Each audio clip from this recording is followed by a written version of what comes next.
मेरा नाम नकुल चौहान है और मैं आज आपके लिए अकाउंट्स की कुछ वीडियोस लेकर आ रहा हूँ। मैं एक्चुअल में सेक्टर सक्सेस पॉइंट के अकाउंट्स की फैकल्टी हूँ और मेरे पास काफ़ी बच्चों की क्वेरीज आ रही थी, प्रॉब्लम्स आ रही थी कि भैया लॉकडाउन की वजह से हमारा बहुत सारा लॉस हो रहा है, तो हम कैसे अपनी पढ़ाई को कंटिन्यू करें। तो उनकी पढ़ाई के लिए मैंने सोचा कि चलो कुछ वीडियोस बनाई जाती हैं। तो आज मैंने आप सभी लोगों के लिए कुछ अकाउंट्स की क्लासेस बनाने का स्टार्ट करा है। आज हम जो पढ़ाई स्टार्ट करने वाले हैं अकाउंट्स की, एक्चुअल में अकाउंट्स की थोड़ी सी एक लॉन्ग जर्नी रहेगी और इस जर्नी पर आपको थोड़ा सा पेशेंस रखना पड़ेगा। स्टार्टिंग से लेकर एंड तक हम सारी वीडियोस को कंटिन्यू करेंगे। वन बाय वन जितने भी टॉपिक्स हैं वो हमारे सारे इसमें कवर होंगे।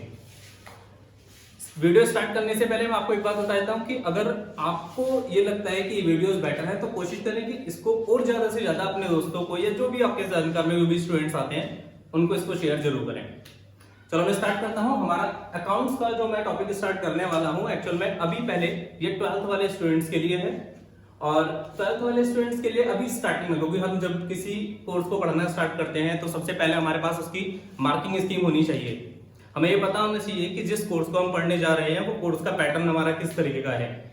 तो मैं स्टार्ट करता हूँ। एक्चुअल में हमारा जो अकाउंट्स का पैटर्न है, ये मैंने अकाउंट्स का पूरा सिलेबस बनाया है। अगर मैं इसको पहले लिखता और फिर उसके बाद मैं साथ के साथ लिख कर इसको अपलोड करता तो बहुत ज्यादा एक लेंथी वीडियो हो जाती, इसलिए मैंने ये सारा का सारा सिलेबस तुम्हारा पहले से लिख दिया है।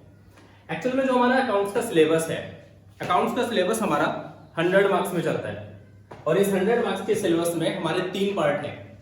पहला पार्ट पार्टनरशिप, दूसरा पार्ट इसमें कंपनी और तीसरा पार्ट है हमारा इसमें प्रोजेक्ट वर्क का।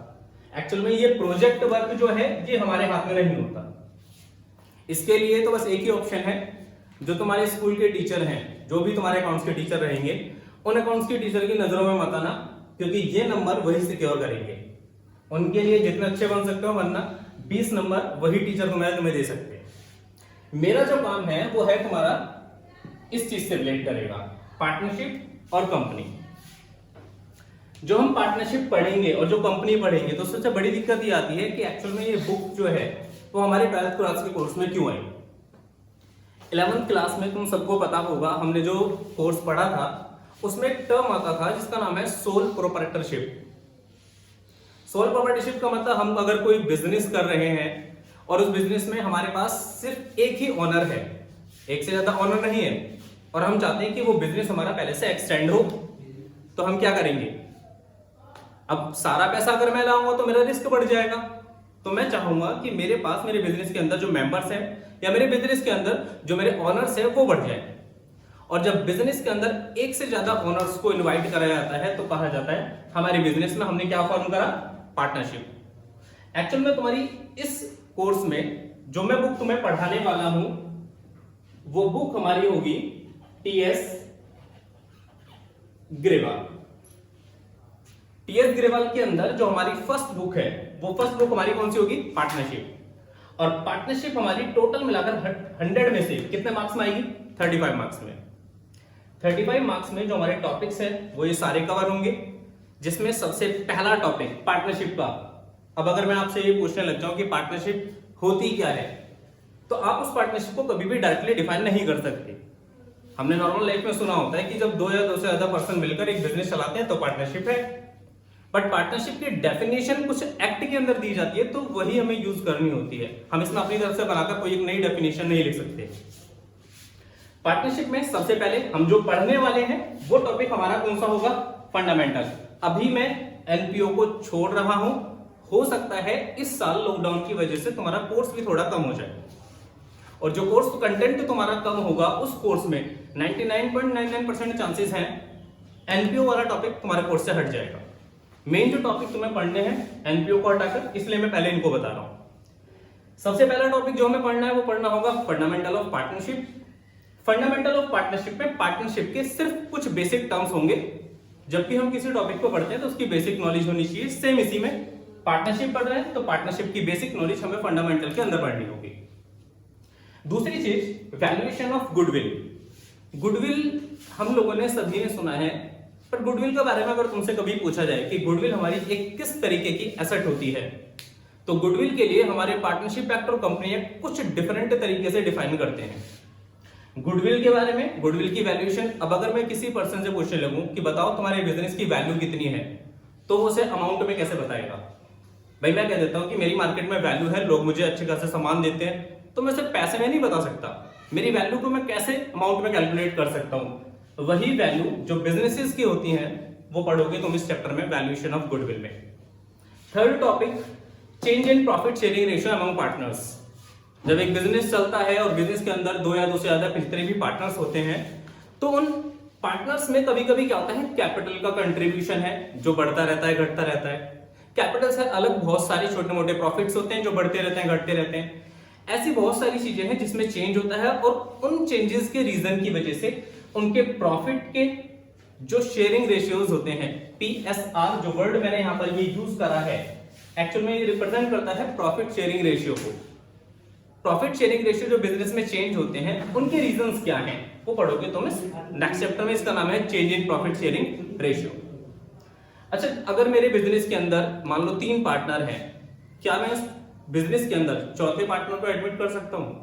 और अगर मैं उस बिजनेस में चौथे पार्टनर को एडमिट कर रहा हूं, तो जो चौथा पार्टनर एडमिट होगा, क्या पांचवा भी एडमिट हो सकता है? या चौथा पार्टनर एडमिट होता है, क्या उसकी कुछ रूल्स और रेगुलेशन होती हैं, कुछ रिक्वायरमेंट्स होती हैं? ये चीजें तुम पढ़ोगे सारी किसमें, एडमिशन में। जब एक पार्टनर बिजनेस के अंदर एडमिट होता है, कोई भी नया पर्सन बिजनेस के अंदर आता है और कहता है मैं तुम्हारे बिजनेस में पार्टनर बनना चाहता हूं, तो उस पार्टनर की बिजनेस में क्या क्या फॉर्मेलिटीज होंगी वो सारी तुम्हें पढ़नी होंगी, एडमिशन ऑफ ए पार्टनरशिप। और मैं स्टार्टिंग में ही तुम्हें इस चीज के लिए वार्न कर देता हूं कि पार्टनरशिप में अगर कोई सबसे लेंथी और सबसे मेन चैप्टर है तो वो एडमिशन ऑफ ए पार्टनर है। अगर तुम्हारा एडमिशन परफेक्ट है, तुम्हें रिटायरमेंट और डेथ ये बहुत अच्छे से समझ में आएगा। बिजनेस में 3 पार्टनर थे। एक पार्टनर का मन करा कि मुझे बिजनेस को छोड़ देने चाहिए, या फिर एक पार्टनर ने कहा कि भी मेरी एज हो गई है, मैं बिजनेस से जाना चाहता हूं, तो उसके पास ऑप्शन है वो बिजनेस से रिटायरमेंट ले सकता है। बट जब बिजनेस में 3 पार्टनर थे और पता लगा एक पार्टनर बिजनेस से गायब ही हो गया, गायब होने का मतलब अनकंडीशनली तरीके से गया है। कोई पर्सन नहीं चाहता कि मैं पहले से मेरी डेथ हो जाए और मैं बिजनेस से मरकर ही जाऊंगा। किसी वजह से कोई एक्सीडेंटल उसकी डेथ हुई, डेथ होने की वजह से वो बिजनेस से चला गया। बिजनेस में जो उसका पैसा लगा हुआ था उसका क्या करा जाएगा? यही सारी चीजें तुम्हें पढ़नी होंगी डेथ के अंदर। रिटायरमेंट और डेथ ये 2 टॉपिक तुम्हें तभी परफेक्ट समझ में आएंगे जब तुम्हारा एडमिशन ऑफ ए पार्टनर वाला टॉपिक परफेक्ट होगा। हमने पार्टनरशिप के बारे में कुछ बेसिक पढ़ा, फिर पार्टनरशिप बिजनेस की वैल्यू के बारे में पढ़ा, नए पार्टनर का बिजनेस में एडमिशन हुआ, हो सकता है रिटायरमेंट भी हो जाए या डेथ भी हो जाए। बट कभी कभी ऐसी भी मार्केट में सिचुएशंस आती हैं कि हमें अपना पूरा बिजनेस ही बंद करना पड़ जाता है, और अगर हमें पूरा बिजनेस बंद करना हो जाता है तो उसके बारे में हम पढ़ेंगे dissolution of partnership firm. Dissolution का मतलब होता है किसी चीज को पूरी तरीके से डिसॉल्व कर देना, डिसॉल्व मींस खत्म कर देना एक तरीके से। अगर हमारे बिजनेस में एक पार्टनरशिप चल रही थी और पार्टनरशिप में पता लगा कि हमें बहुत ज्यादा हैवी लॉसेस हो रहे हैं, हमारा कोई बिजनेस चल रहा था, पता लगा कोर्ट ने हमें ऑर्डर दे दिया तुम्हारा बिजनेस इलीगल है, तुम्हें अपना बिजनेस बंद करना होगा। तो ऐसे बहुत सारे रीजन हैं जिसकी वजह से हमें अपना बिजनेस बंद करना पड़ता है, और जब हम अपने बिजनेस को बंद करेंगे तो बंद करने पर भी बहुत सारी हमारी फॉर्मेलिटीज होती हैं जो हमें कंप्लीट कर रही है। उन्हीं चीजों को हमें पढ़ना होगा डिसोल्यूशन ऑफ पार्टनरशिप फर्म के अंदर। अगर मैं इन सारे कंटेंट की बात करूं तो ये हमारा पार्टनरशिप का मेन कंटेंट है, बट इससे अलग एक चैप्टर और है जिसका नाम है एनपीओ, नॉन प्रॉफिट ऑर्गेनाइजेशन, या फिर इसको बोलते हैं नॉट फॉर प्रॉफिट ऑर्गेनाइजेशन। हम मार्केट में देखते हैं, जैसे मान लो ऑर्फनेज चल रहे हैं, अनाथालय होते हैं। अनाथालय में क्या है, लोग वहां पर पैसा देते हैं एज ए सोशल सर्विस, समाज सेवा करते हैं लोग, उसके लिए उन्होंने पैसा दिया, अब वो पैसा उस ट्रस्ट में यूज होता है। अच्छा, अगर वो पैसा बच गया तो क्या वो वहां के मेंबर्स में डिस्ट्रीब्यूट हो जाएगा? ये क्वेश्चन मार्क होता है लोगों के सामने। इसलिए ऐसी सोसाइटीज जो सोशल वर्क के लिए वर्क कर रही हैं, कोई ऐसी ऑर्गेनाइजेशन जो सोशल वर्क करती हैं, वो भी अपना प्रॉपर रिकॉर्ड मेंटेन करती हैं, और उस रिकॉर्ड को हम पढ़ते हैं किसके अंदर, एनपीओ के अंदर। फ्री मेडिकल हॉस्पिटल्स होते हैं, ट्रस्ट होती हैं, चैरिटीज जितनी भी यही आती हैं, ऐसे ही बहुत सारे एग्जांपल्स हैं जो एनपीओ के तुम यहां पर ले सकते हो। ये सारा का सारा कंटेंट हमारा पार्टनरशिप है, और पार्टनरशिप में मैं अभी भी कह रहा हूं एनपीओ हमारा एक ऐसा चैप्टर है जो मैक्सिमम चांसेस है इस साल कोर्स से हट सकता है। सेकंड बुक जो हमें इसके अंदर पढ़नी है वो पढ़नी है कंपनी, और हमारी ऑल ओवर कंपनी जो है वो टोटल मिलाकर 45 मार्क्स में आएगी, जिसमें हम 2 बुक को कवर करेंगे। पहली जो इसके अंदर बुक है वो आएगी 25 मार्क्स में, जिसके अंदर हमें 3 चैप्टर्स को पढ़ना है। सेकंड जो बुक है वो आएगी हमारी 20 मार्क्स में, जिसके अंदर हमें टोटल मिलाकर 4 चैप्टर्स को पढ़ना होगा। फर्स्ट बुक जो है 25 मार्क्स में, इसके अंदर सबसे पहला टॉपिक हमें पढ़ना है इशू ऑफ शेयर्स। चलो हम शेयर्स पढ़ेंगे, डिबेंचर पढ़ेंगे, जो भी हमें बाद में पढ़ना है। पहला तो क्वेश्चन यही आता है ना, कंपनी क्या है। हम लोगों ने सभी ने सुना और हम रियल लाइफ में यूज भी करते हैं कि ये कंपनी नोकिया कंपनी है, एप्पल कंपनी है, ओप्पो कंपनी है, वीवो कंपनी है। बट हम इनको कंपनी क्यों कहते हैं, कुछ तो रीजन होगा इन्हें हमने कंपनी का। कंपनी सबसे पहले हमें ये जानना होगा कि कंपनी से मैं इसको डायरेक्टली डिफाइन नहीं कर सकता। जब कंपनी क्लास आएंगी तो कंपनी की क्लासेस में मैं इसको भी डिफाइन करूंगा। कंपनी के अंदर अगर एक पर्सन पैसा लगा रहा है तो क्या वो एक ही पर्सन होगा इन्वेस्टमेंट करने वाला, या वो मार्केट से किसी भी पर्सन से इन्वेस्टमेंट करवा सकता है? जी हाँ, मार्केट से जितने पर्सन है, कंपनी अपने शेयर्स को, शेयर्स मतलब कंपनी अपनी कंपनी के अंदर पैसा लगाने के लिए पब्लिक को इनवाइट भी करती है। और जब पब्लिक उसी कंपनी के अंदर पैसा लगा देता है, पैसा लगा देती है, तो कहा जाता है पब्लिक ने उस कंपनी के अंदर शेयर्स खरीदे। भाई मान लो मैं ये मार्कर है, मैं ये खरीद कर लाया, मेरे लिए 30 रुपए का मार्कर था और मैंने इससे खरीदने के लिए 3 जनों को बोला था कि 10-10 रुपए में लाएंगे तब जाकर लाएंगे। तो हर कोई पर्सन क्या बोलेगा, 10-10 रुपए मैंने इसके अंदर लगाया, मेरा 10 रुपए का शेयर है। शेयर का मतलब एक हिस्सा हो गया। कंपनी भी ऐसे ही करती है। हमारी कंपनी में एक छोटा हिस्सा तुम्हें मिल जाएगा और वही हिस्से को हम नाम देंगे शेयर्स। शेयर्स को मार्केट में कैसे इनवाइट करा जाता है, इसके कुछ रूल्स होते हैं। कैसे मार्केट में हम पब्लिक को इनवाइट कर सकते हैं कि आओ हमारी कंपनी में शेयर लो? क्या हर कोई कर सकता है? इन सभी चीजों का आगे क्वेश्चन मार्क है जो इस चैप्टर के अंदर हम पढ़ेंगे। सेकंड आता है, कंपनी कहती है कि हमारी कंपनी में तुम पैसा लगाओ। अब वो पैसा मत लगाओ, पैसा किस तरीके से, तुम हमें लोन की फॉर्म में पैसा दो। अगर तुम हमें लोन की फॉर्म में हमारी कंपनी के अंदर मनी इन्वेस्ट करोगे तो वही लोन का जो पैसा होगा वो क्या है, डिबेंचर। बहुत से टीचर्स बताते हैं कि लोन जब हम लेते हैं तो लोन का सारा पैसा हमारा डिबेंचर कहलाता है, बट गलत। डिबेंचर हमेशा कंपनी जब भी लेती है तो वो किसके थ्रू लेती है, पब्लिक के। कई बार पेपर में ऐसा क्वेश्चन पूछा जाता था कि कंपनी जो है वो लोन जो लेती है वो बैंक की जगह पब्लिक को प्रेफरेंस क्यों देती है। ये टीचर बहुत से होते हैं, ऐसे भी होते हैं जो मतलब इसके बारे में क्वेश्चन नहीं देते, बट फिर भी ये चीज तुम्हें इसके अंदर पढ़नी है कि डिबेंचर एक्चुअल में है क्या, कितने तरीके की, क्या लोन हम लॉन्ग टर्म के लेते हैं, क्या लोन हम शॉर्ट टर्म के लेते हैं। अच्छा, क्या लोन देने के लिए जमानत देना जरूरी है, सिक्योरिटी देना जरूरी है, या विदाउट सिक्योरिटी भी लोन मिलते हैं। ऐसी बहुत सारी चीजें हैं जो हमें इशू ऑफ डिबेंचर्स में पढ़नी है। कंपनी के लोन की जितनी भी फॉर्मेलिटीज होती हैं, लोन लेने की प्रोसेस जो होती है, इशू ऑफ डिबेंचर। पर जब कंपनी उसी पैसे को वापस करना स्टार्ट कर देती है तो हमें पढ़ना है किसके अंदर, रिडेम्पशन ऑफ डिबेंचर्स। ये हमारा सारा का सारा कंटेंट जो है ये हमें पढ़ना होगा कंपनी की फर्स्ट बुक में। इस कंपनी की हमारे पास एक सेकंड बुक भी है और ये सेकंड बुक हमारी 20 मार्क्स में आती है, जिसके अंदर सबसे पहली चीज हमें पढ़नी है balance sheet and statement of profit and loss. Company की जो बैलेंस शीट है, जो भी बच्चे 11th क्लास से 12th क्लास में आएंगे वो चीज थोड़ा ध्यान रखना। पहले जो हम बैलेंस शीट पढ़ते थे वो पढ़ते थे हॉरिजॉन्टल फॉर्मेट में, जिसमें हम एसेट को लेफ्ट साइड में एसेट को हम राइट साइड में लिखते थे और लायबिलिटीज को हम लेफ्ट साइड में लिखते थे। बट जो अब हम कंपनी की बैलेंस शीट पढ़ने वाले हैं, ये कंपनी की बैलेंस शीट हमारी कंपनीज एक्ट 2013 के अकॉर्डिंग कवर होगी। और कंपनीज एक्ट 2013 कहता है कि जितने भी कंपनी के स्टेटमेंट्स बनाए जाएंगे वो सारे के सारे स्टेटमेंट हॉरिजॉन्टल नहीं होंगे, अब ये वर्टिकल फॉर्मेट में होंगे। और वर्टिकल में भी इनका कोई फॉर्मेट सिंपल नहीं होगा। वर्टिकल में इनका फॉर्मेट जो है एक डिटेल्ड फॉर्मेट होगा, जिसके अंदर तुम्हें हर डिटेल को पूरी तरीके से एक्सप्लेन करना पड़ेगा। सेकंड टॉपिक जो हमें इसमें पढ़ना है वो पढ़ना है tools of financial statement analysis. जो हमारे फाइनेंशियल स्टेटमेंट एनालिसिस के टूल्स होते हैं, इन टूल्स में सबसे मेन टूल जो आते हैं वो आते हैं कंपैरिजन के। मैं ये नहीं कह रहा कि और टूल्स नहीं है, और भी टूल्स होते हैं, बट जो सबसे मेन टूल्स हैं वो आते हैं कंपैरिजन के। और कंपैरिजन टूल्स के अंदर तुमने देखा होगा कई बार ऐसा होता है कि हम नोकिया कंपनी को सैमसंग कंपनी से कंपेयर कर देते हैं। कंपैरिजन कैसे हुई? कंपैरिजन करने से एक चीज हमें पता लगती है कि मार्केट में दोनों में से किस कंपनी की स्ट्रेंथ ज्यादा है, मार्केट में दोनों में से किस कंपनी की वैल्यू मतलब गुडविल ज्यादा है। यही चीजों को पता करने के लिए हम क्या करते हैं, फाइनेंशियल स्टेटमेंट के कुछ टूल्स यूज करेंगे। मैं इन टूल्स को डायरेक्टली एक्सप्लेन नहीं कर सकता, जब चैप्टर आएगा तो हम इनको एक्सप्लेन करेंगे एक्स्ट्रा में। नेक्स्ट चैप्टर जो हमें इसमें पढ़ना है वो पढ़ना है रेशियो एनालिसिस।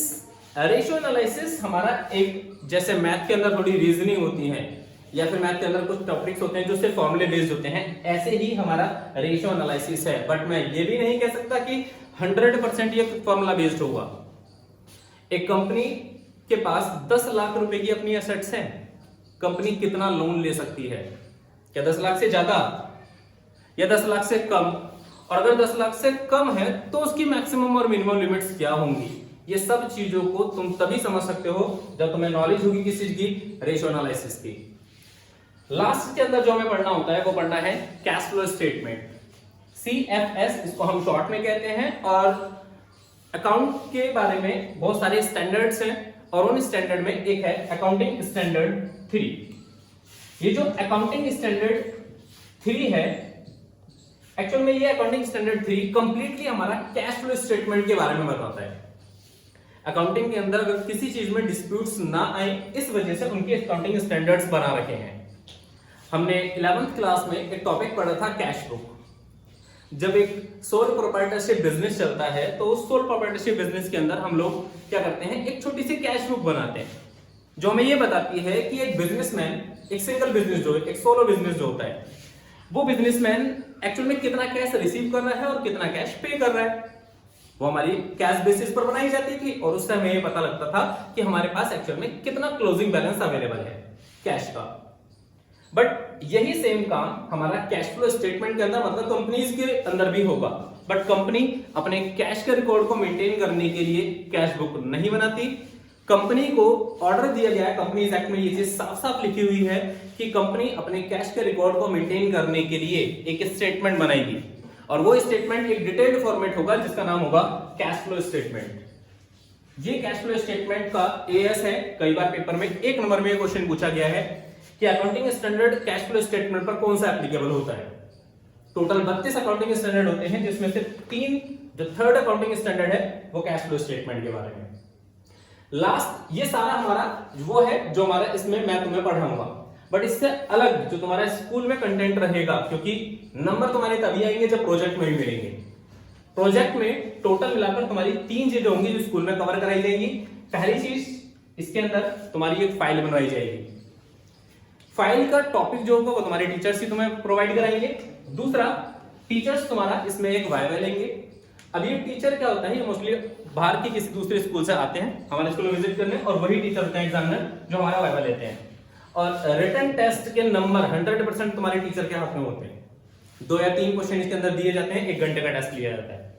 ये तीनों टॉपिक मिलकर 20 नंबर, जिसमें 12 नंबर की प्रोजेक्ट फाइल होती है, 12 नंबर का इसमें रिटन टेस्ट होता है, 4 नंबर की प्रोजेक्ट फाइल होती है और 4 नंबर का तुम्हारा वाइवा है। टोटल मिलाकर ये 20 नंबर का तुम्हारा प्रोजेक्ट वर्क रहेगा। ये हमारा कंप्लीट अकाउंट का स्टार्टिंग एक स्ट्रक्चर है। हम अकाउंट जो पढ़ेंगे आप समझ सकते हैं कि किसकी कितनी वेटेज है। पार्टनरशिप में एडमिशन, अगर पूरी पार्टनरशिप को हमें बहुत अच्छे से समझना है तो एडमिशन और फंडामेंटल हमारा बहुत परफेक्ट होना चाहिए। कंपनी के अंदर इश्यू ऑफ शेयर्स अगर तुम समझ गए तो इश्यू ऑफ डिबेंचर तुम्हें ऑलरेडी आराम से समझ में आ जाएगा।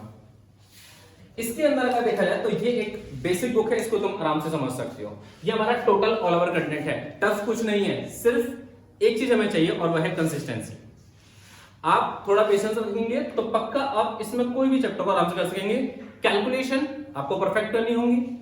जब भी एग्जाम देते हैं तो एग्जाम के अंदर हम क्या करते हैं, नॉर्मल कई बार रजिस्टर में डायरेक्टली हाथों से पेन पेंसिल से हम लाइन खींचना स्टार्ट कर देते हैं। बट कोशिश करो, क्योंकि CBSE की गाइडलाइंस होती हैं, जब भी तुम कोई अकाउंट बना रहे हो तो उस अकाउंट के अंदर तुम्हें पेंसिल पेन इन चीजों को यूज करना पड़ेगा। स्केल से ही तुम्हें सारी लाइनिंग्स ड्रॉ करनी होंगी।